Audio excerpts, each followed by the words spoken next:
What's up, guys? It's Ron from Ronald Rohde Law. And in this video, we're sitting down with the founders of Rig Hut. And this is an automated remote truck parking management service. And so if you're interested in iOS or specifically managed truck parking, you're going to want to watch this interview as they talk about the challenges and some of the benefits of using this managed truck parking. So Jake, Jose, awesome to have you guys back. Nice Thank to you. be here, Ron. Thanks for having us again. So, Jake, bring us up to speed because I had you on the channel about a year ago. You guys were getting out there. I mean, you already had an incredible size portfolio already, but in the last year, what are you guys up to in terms of yards and parking spaces? We've grown a fair bit since the last time that you and I did the podcast. It's getting a little difficult to quantify the different metrics, but in total in the system, we've probably got somewhere close to 20,000 parking spaces, just over 200 individual facilities. There's thousands of unique driver accounts. Some are active, some are inactive. But in terms of, live, paying registered driver accounts, I think this month we're just over, 5,000 individual transactions. So That's amazing. somewhere around 15, 18,000 parking spaces paid for through RigHut this month. That's it's amazing. I think you guys are really doing a killer job, and I'm glad to have been there, kind of on the ground floor. But Jose, I guess tell us a little bit more about the market. I mean, why is this such a exciting new asset class and an easy way for investors to make money? It's kind of a little bit about what we were talking about earlier. Before a lot of the original guys that were doing this were in the transportation industry, right? They had space to park their own fleet or their own trucks, and they also allowed third-party drivers to come and park.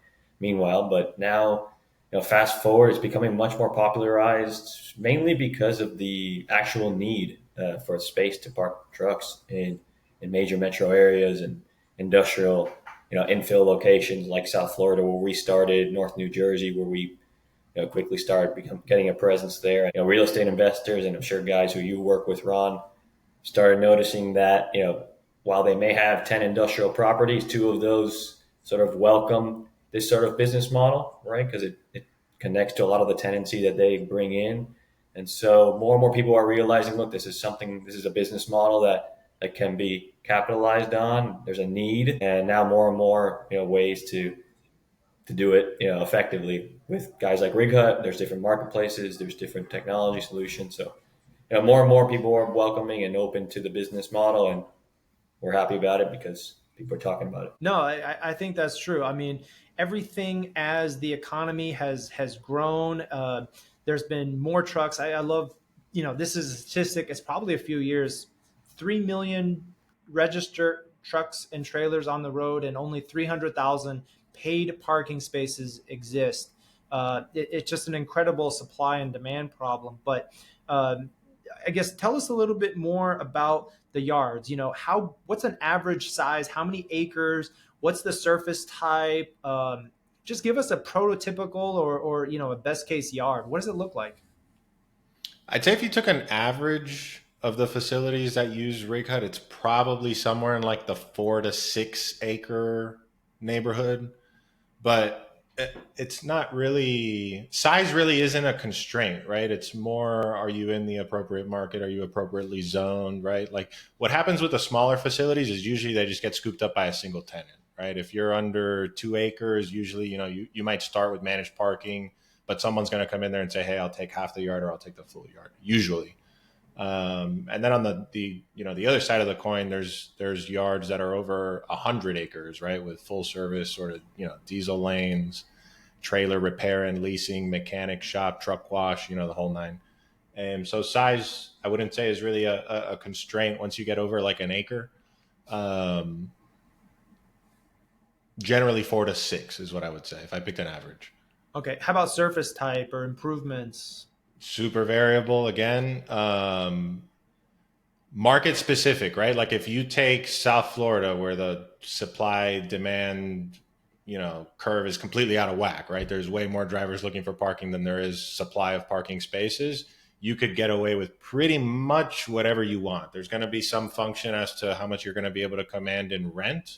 Recently, most new yards are going with some sort of compacted aggregate surface over asphalt or concrete just due to cost. I don't have updated metrics on differences in cost, but it's substantial. Like last time I checked, I think we were at $50,000 an acre for an asphalt facility down here in South Florida, whereas you could get away with a fraction of that if you're going with asphalt millings, especially if there's like a recent project and it's just readily available. Sometimes these guys are just giving away the millings, right? So new yards mostly aggregate, and the really really high quality facilities tend to still be asphalt or concrete. Awesome. Okay. So size of the yard, it's just a function. I'm trying to give an idea of, if you're a new investor and you want to acquire or develop one of these facilities, you don't need to spend the money for paving. You can be kind of this class B, and this is fully tooting my own horn. I posted on Twitter like kind of this class A, B, and C, and you guys kind of said, yeah, that can kind of work. But I'm just trying to create some type of standard. So the upfront cost is not too significant. What you're really paying for is the land, and as you noted, this is real estate. Doesn't matter if you can get the land cheap, but you're outside of the metro, or you're in the ETJ in Texas, outside in the county. Doesn't matter. You want to have high quality real estate. That's correct. Like anything else, the only thing in real estate, the only thing that you can't change is the location. That's right. That's right. Jose, so maybe you can tell us a little bit more, like what are some common challenges? You guys probably have thousands of complaints. What are the most common? What's the top 3 issues for drivers? Yeah, common challenge. Before I mentioned the common challenges, I want to say probably the common quote unquote amenities that a lot of these facilities probably at the minimum should or need to have, right? Because you could be in a great area, but again, as Jake mentioned, if the market is showing there's other yards there with asphalt, with high security, with fencing, with lighting, it doesn't matter. You're going to probably lose to those better offerings. And across the board, I would just say yards definitely need to have. You need to have a high-powered fence. It needs to be a well-lit area. There needs to be some cameras.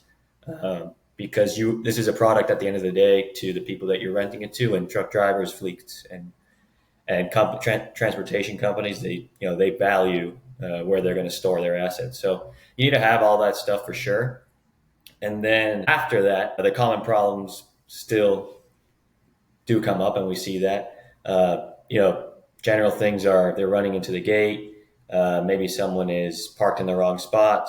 Maybe a light is was hit in the back, and people don't know, where you could see where you're parking in the back corner. So general things are just sort of the boots in the ground potential work, but a lot of that can be minimized with some technology. Okay, maybe can we dig into that a little bit more? Standard fencing. You say high security fencing. 6 foot, 8 foot chain link. Is that okay?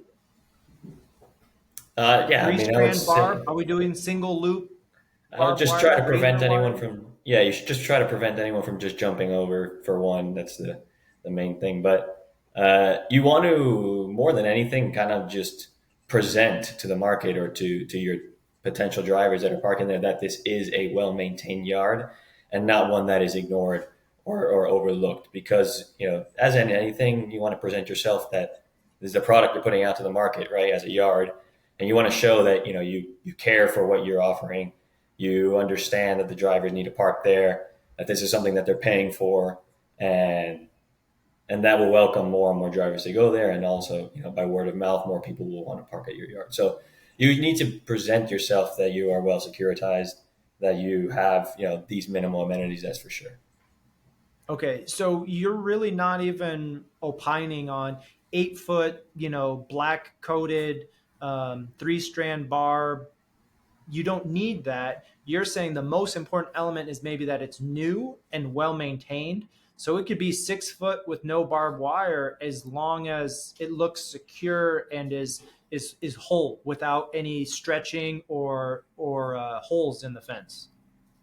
Yeah, so dive a little deeper on like specifics related to these amenities. What we always say, especially to new guys that are looking to get into the business, is obviously the real estate is the most important part of the equation. We already discussed that, right? If you have it, unless you're going from completely raw land that you need to entitle and fill and do drainage and all that jazz, what we say is kind of do the bare minimum to Mm. test the market, unless you're sure, right? Unless you are 100% sure or very close to 100%. So 6 foot, 8 feet. My answer to that is probably doesn't matter. If the guy wants to take, some clippers and cut through the fence, he's going to get through it, whether it's 6 or 8 feet. So there's some things that you just can't mitigate against, right? But you can sort of protect with things like cameras, or you can have some sort of infrastructure in terms of on the ground labor if you do need someone to go by for any particular reason. It's not, we try not to overcomplicate it, right? So put up a fence. It doesn't matter, 6, 8 feet, barbed wire, no barbed wire. If you don't want to, if you're not sure, don't invest in a mechanized gate necessarily, right? But maybe you're local, so you can go with a manual gate and a combination lock as long as you have some sort of, presence there. If you don't want to make the investment yet, test the market, see if you're getting some traffic in the facility, and then go. We always say kind of go with where the market is pulling you. So for whatever reason, some yards get a lot more monthly activity. Some yards, it could be a mile down the road, get a lot more daily activity. Some guys will get a bunch of trailer drop business. Some guys will get, traditional managed parking business. So just, create that parkable surface, run some marketing, and just go wherever the market's taking you. That's a great point. I appreciate that, because I think too often we get caught in over analyzing the numbers and a budget and thinking that comparing the numbers really makes a difference when the market might be pushing you towards this type of product. And again, top rail, kick rail, this could mean the difference. Obviously, if there's city ordinance or code compliance issues on opaque fencing, you might need to do R panel. But don't spend extra money unless you are required. So that's probably what you mean. Do the minimum is required by city, but if that's 6 foot chain link, just get it out there, and test the market. Because would you say that there is a difference in requirements for like a drop and hook versus monthly parkers? The short answer is yes. So the drop and hook or like depot style facilities are a lot more intense in terms of traffic and variability of who's supposed to be in your facility. So you're Okay. you're either going to need to supplement with infrastructure in terms of staff, right? Like a lot of the depot facilities that we work with still like to have a person in the guard gate just in case there's some discrepancy. They originally sent Jake in the system to pick up the trailer, but something happened with Jake. So now they got to send, Jose, but that wasn't recorded, right? So you still need a little bit of that. We're coming out with some solutions that will be able to automate that as well. Hopefully by the summer. I won't get into specifics on how that's going to work just yet. But we think we'll be able to eliminate, the need for staff. Are you going at to use 100%. AI? Because that's all you have to do for your Yeah, stock price. Just say yeah. AI. I don't even like saying AI anymore, but yes, it involves AI. Right. So there is a little bit of a difference, but look, if you're running a depot facility, you're charging a lot more than you're charging for managed truck parking. So That's right. Yeah, and to that point, higher traffic, more wear and tear necessary if you're a gravel facility or an aggregate, versus higher quality fencing. Or you may get tenants, and I've had this too, where there are very specific logistics tenants that have brand standards, and so for a single tenant type user, you may rip out all of your existing fencing, replace all of your lighting to their standards and coverage requirements and the security. But the juice is worth the squeeze. But again, you don't know what the market's going to come until, hey, this tenant comes with a RFP, and you're like, oh, I will do all that stuff in order to get that type of lease.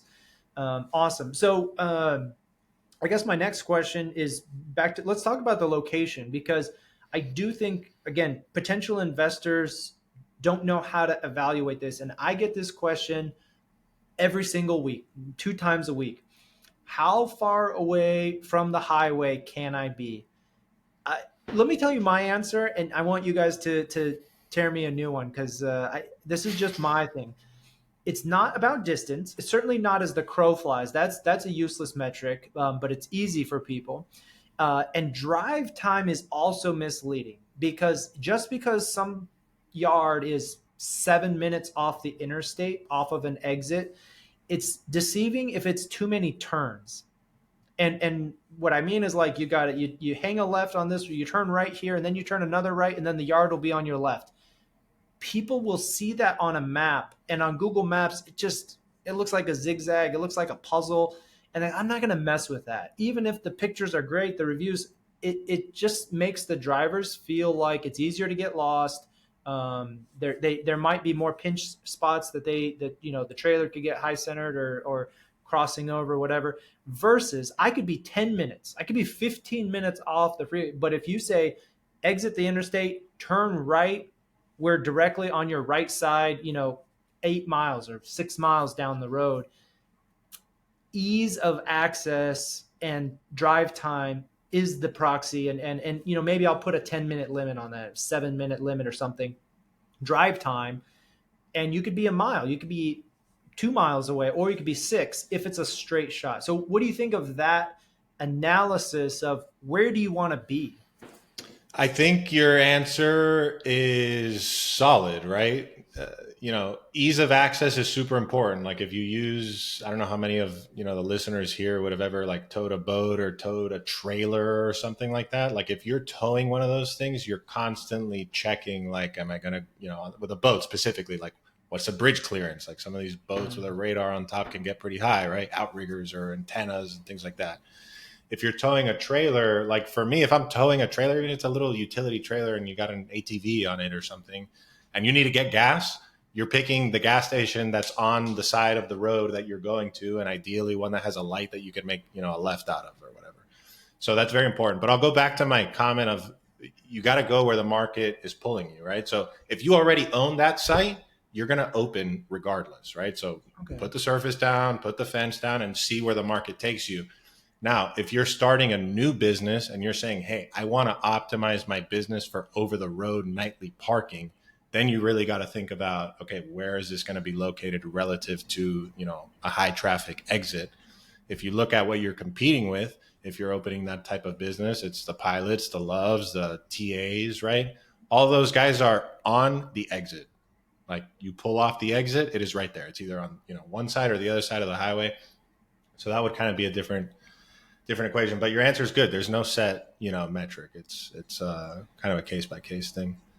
Well, we need some conflict because it can't just be packaged. Jose, I want you to disagree with me. Well, I was going to add, everyone wants the formula, but you have to do the work. You have to go find whatever market you're in. You have to get in your car, and these yards are hard to find. You may think that there's no competition, but if you get in the car, you start following the drivers and looking at where they're parking, you're going to realize there's a handful of them across the spectrum, guys with asphalt, well lit, like we were mentioning, the whole thing, down to a yard that just has some writing that says truck parking in Spanish with a phone number, and that may also be full. But next thing you know, there's a few others that aren't so full, and you may realize that maybe this area is well supplied, right? So you just have to do the work, and it's very hard to do, and I guess that's just what it takes. You got to get in the car and go find them. Well, I think that's great advice. That makes sense, Drive. I want to ask Jose about this, though.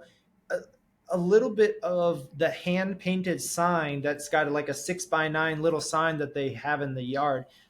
How many of the drivers are going away from those parking solutions because they don't have some of the technology or tax forms, or some of these carriers are reimbursing for parking now. Are they going to reimburse Jose's truck yard with the little, handwritten receipt? And if they even give you a receipt at all, it's cash when you pull into the yard and they say, yeah, leave tomorrow, versus, prime truck parking where you've got an online W-9 and submit your ACH payment. How much is the industry moving towards my yards versus Jose's, 2 men in a gate?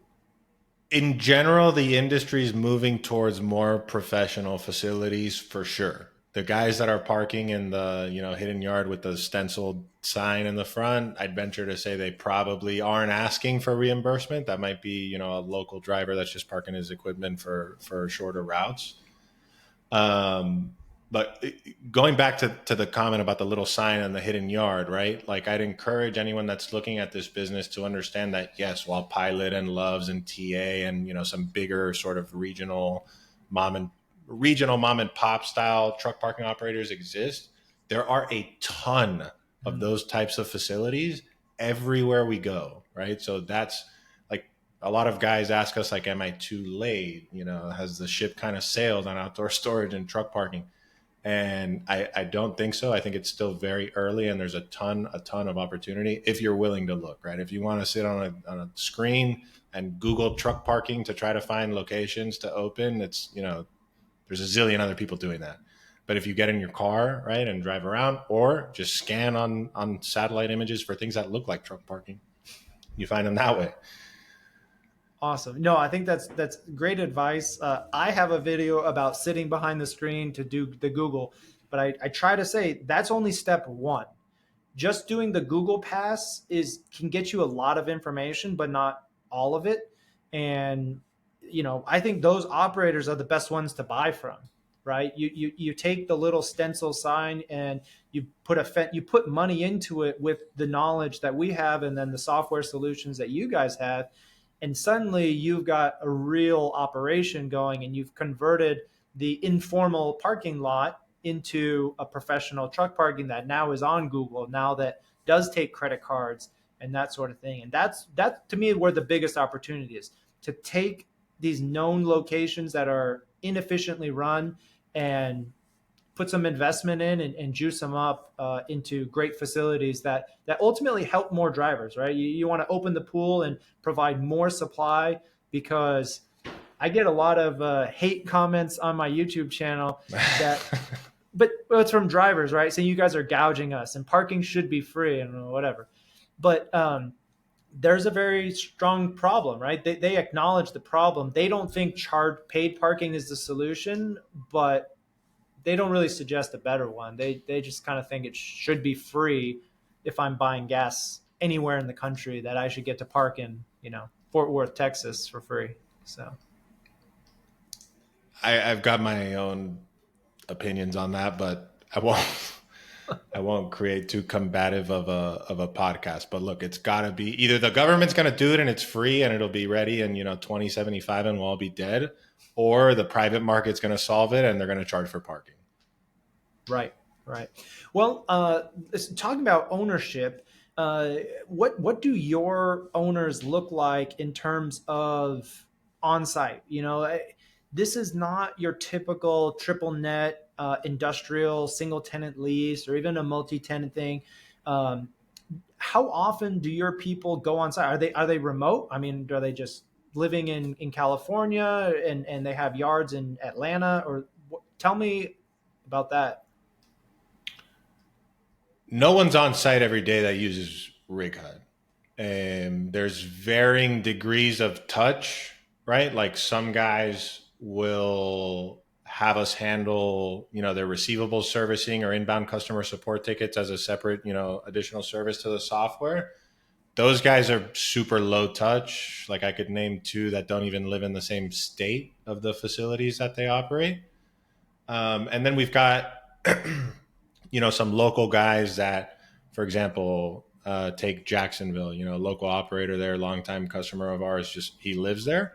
So he goes by, if I had to guess, I mean, he's there at least once a week, just to, have a presence in the facility and check up on what's going on in there. But it's not usually in response to a problem. It's just him cruising by to Correct. Pick up some trash and put eyes on the property. Correct. Okay. Correct. Most guys are, they have other primary jobs, if I'm being honest with you. Aside from, some of our customers that are really at scale, like operating more than 20 yards, they've got other businesses or they've got day jobs a lot of the time. We've got one guy that's a physician. And he owns 20 yards. Not the physician, no. Oh, okay. But other people with a day job, with a W-2. Yeah. Yeah. But Wow. the majority of guys who do use us do have more than 1 yard. So, and they don't have full scale operation. It's themselves, maybe someone in an office. That office isn't on the yard, and they're not going to be in two places at once. So they're running, a portfolio. I guess you could say, of these industrial parking facilities, and they're doing it, at scale. Yeah, that's great. I mean, again, I think that's what is attractive about industrial outdoor storage and low coverage industrial too. Is we don't have a lot of the infrastructure, the physical improvements that break down. So we don't have a huge roof. We don't have a sprinkler system. We don't have plumbing. We don't have electrical panels. We don't have the traditional parts of the yard that break down. I mean, obviously the surface is improved. The improved surface is important. You got to maintain that. You got to refresh, fill potholes, but it's nothing like maintaining 16 bathrooms in an industrial building. You can't do that remotely. You do need to put eyes on things. You don't just trust your plumber to be like, yep, this, the toilet's bad. We got to replace 6 of them. You're like, whoa, I'm getting robbed. So that's what is very unique, I think, about it too. Is if you want to manage a yard remotely, it's really just the dirt, man. I mean, the fence and lighting, sure, I get it. The gate is probably my single most valuable part on there. But even that, half the cost is installation. More than half is Yeah. installation. So there's not a lot of physical things. Because funny story, I was talking to a seller who developed a yard, and he had 2 gates. He had 2 swing gates, and somebody stole the motors. Um, they were Really? brand new LiftMaster units, but they straight up cut.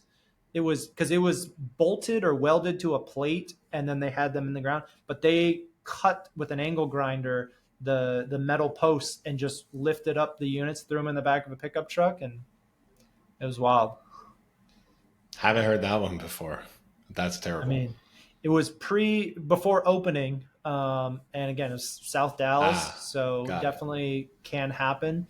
But all right, so what other, I guess, predictions do you have for this market? I mean, I know you guys have invested a ton of time and money into this. What do you see as the future, either as an exit, or if you're an investor and you're not happy with multifamily and industrial is really expensive, this is a way to generate yield. But what do you see for the future? From a real estate owner and operator perspective, again, I still think it's super early. We're, aside from rates going up into the right in most major freight markets, right, which are land constrained by definition, there's quite a bit of M&A activity going on in managed parking. So some of the larger guys are starting to buy up the smaller guys. We've seen some enterprise grade, parking operators express interest in further investing, right? So maybe it's You mean a like, sorry, Travis. you mean like Yeah. passenger car parking, right? Who brought parking spots? Somebody bought, was it like, No, my, so that's passenger car parking. Yes, they just did some ginormous deal. I yeah. think that was like a year ago. That's But you're big, talking but no, about I'm talking truck about yeah, I'm talking equipment about parking? truck parking. So like, Okay. there's no one specific that I'll name, but you'll have a guy with 2 yards in wherever Milwaukee, and a larger operator in Milwaukee might approach him, or maybe it's an operator from Florida that's looking to build a presence in Milwaukee but doesn't want to build out a facility from scratch. They're starting to make offers, and we're seeing yards trade, like yards on our platform. Someone will give us notice, be like, hey, someone bought my facility, and it's not only the real estate; they're buying at the opco level. So there's Interesting. interest in parking, as an operating business, notwithstanding the benefits of actually owning the real estate. So again, I think it's super early. We don't really see institutional capital entering managed parking yet, but there's some big checks being thrown around. And so I think it's super early. I think there's a lot of opportunity for anyone in the space, especially if you can get to, a cluster of facilities that would be of interest to a new investor trying to, get to scale without the headaches of going from 0 to 1. Yeah, absolutely. I think you hit it on the head. It's really just you got to be land constrained. Yeah. I don't think that if you're 15 minutes outside of Houston, I mean, Houston's big, but if you're far away, there's not the impetus for investors to want to buy that asset. Because at the end of the day, it is real estate. They like the opco, and I think, but the demand for the location drives the value of the opco demand, and that's what people are really looking for. So you got to buy high quality real estate. They Interesting. got to see growth, right? So like anything else, you're looking at cash flow and then you're looking at growth potential and how you're going to mitigate your downside.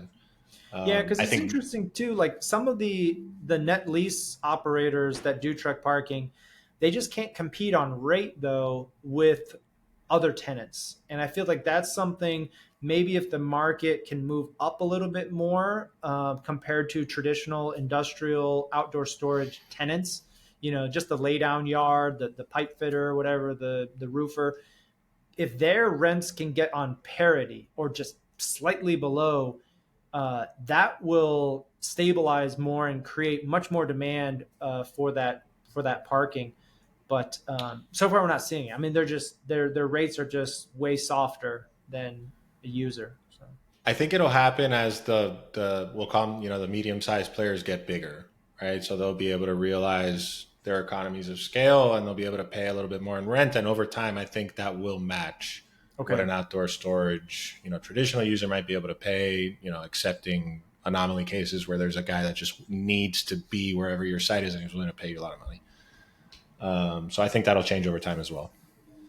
yeah, I think it's all great potential. You look at where I'm at. I'm in Dallas, and we can move to where the Atlanta market is. We can move to the maybe not Miami, but we can move towards the Nova DC area. Something that is built out and they have no problem paying $500 a month. Because that's just the choice is to move an hour down the freeway, sit in traffic, or pay $500 a month. That means that every market below that has room to grow, assuming that Correct. the land gets eaten up and constrained. I mean, every day too. How often do you think we're losing supply? I mean, new supply is very in short supply. I mean, all the time. I can't give you like an objective metric, but every time a truck parking facility gets bought by a warehouse developer, it's, simultaneously removing a piece of the supply equation in truck parking. And then once a warehouse is built, it's going to add demand for truck parking. So Yeah, again, rates are going to move up. awesome, awesome. We appreciate coming back on here, and let's keep doing it. Thanks, guys, for coming on. I thought it was really great to get an update on the state of the managed truck parking world. And if you guys have any questions, I'll drop their emails and their website down below. Otherwise, smash that like button, and we'll see you next time. See ya. Don't log